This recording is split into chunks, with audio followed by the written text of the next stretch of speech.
Team India ప్రస్తుత head coach Rahul Dravid పదవీ కాలం ఈ ఏడాది టీ20 ప్రపంచ కప్తో ముగుస్తుంది.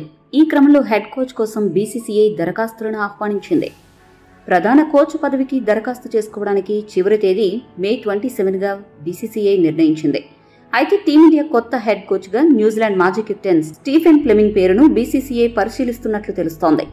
రాహుల్ ద్రావిడ్ వారసుడుగా ఫ్లెమింగ్ సరైనోడని బీసీసీఐ భావిస్తున్నట్లు పలు రిపోర్టులు పేర్కొంటున్నాయి. ఇప్పటికే అతడితో బీసీసీఐ పెద్దలు చర్చలు జరిపినట్లు సమాచారం. ఫ్లెమింగ్ ప్రస్తుతం చెన్నై సూపర్ కింగ్స్ ప్రధాన కోచ్గా ఉన్నాడు. అతడికి కోచ్గా అపారమైన అనుభవం ఉంది. అతడి నేతృత్వంలోనే సీఎస్కే 5 సార్లు ఛాంపియన్స్గా నిలిచింది.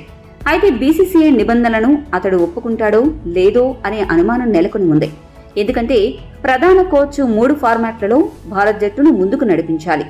అదేవిధంగా ఏడాదికి 10 నెలల పాటు జట్టుతో పాటు ఉండాలి.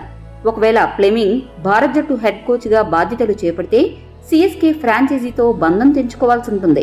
అదేవిధంగా హెడ్ కోచ్ రేసులో ఆసీస్ మాజీ ఆటగాడు జస్టిన్ లాంగర్ కూడా ఉన్నట్లు వార్తలు వినిపిస్తున్నాయి. టీమిండియా కొత్త కోచ్గా ద్రావిడ్నే కొనసాగిస్తే బాగుంటుందా, లేక స్టీఫెన్ ఫ్లెమింగ్, జస్టిన్ లాంగర్లలో ఎవరు టీమిండియా కెప్టెన్ అయితే బాగుంటుంది? కామెంట్ చేయండి. మరిన్ని స్పోర్ట్స్ అప్డేట్స్ కోసం మా ఛానల్ను సబ్స్క్రైబ్ చేసుకోండి.